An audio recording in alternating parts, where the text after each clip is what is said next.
의료 공백 46일 만인 어제 대통령과 전공의 대표가 만났지만 의정 입장차만 재확인하고 끝났습니다. 다만 정부는 대화가 한 번으로 끝날 일이 아니라면서 물꼬를 튼 만큼 계속 전공의들과 대화하겠다고 거듭 강조했습니다. 취재기자 연결해 알아보겠습니다. 김연아 기자. 네, 사회부입니다. 네, 어제 대화가 허탈하게 끝나면서 대화 불씨가 꺼질까 봐 우려가 컸었는데 정부가 다시 대화 의지를 강조한 거죠.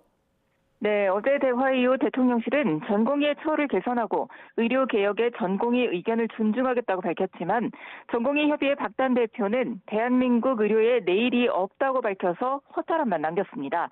하지만 한덕수 국무총리는 오늘 아침 중대본 회의를 주재하면서 이번 대화가 끝이 아니라는 점을 분명히 했습니다. 정부와 전공의가 이제 막 대화에 물꼬를 텄다며 유연하고 원칙을 지키면서 앞으로 계속해서 전공의와 대화하겠다고 밝힌 건데요. 현재 의료 시스템이 전공의에게 너무 많은 희생을 요구했다며 수련 여건을 확실히 바꾸겠다고도 약속했습니다. 회의 뒤 이어진 브리핑에선 의대 증원의 취지대로 지역 의사를 양성하기 위한 보완 방안이 나왔습니다. 지역 대학을 나온 뒤 지역에서 수련할 수 있도록 비수도권 병원 수련의 비율을 의대 정원과 연동해 높이겠다며 11월까지 확정 발표하겠다고 밝혔습니다. 국립대병원의 교수도 늘리고 임상교육훈련센터도 확충할 계획입니다. 네, 정부가 계속 대화 의지를 밝혀도 전공의들이 부정적인데 의료 공백 해결 여전히 어려워 보이나요? 네, 그렇습니다. 어렵게 살린 대화의 불씨지만 전공의 내부 상황이 워낙 좋지 않습니다. 증원 철회 언급이 없는 상황에서 전공의 대표가 대통령을 만났다는 사실만으로도 전공의 일부는 비판을 쏟아내고 있는데요.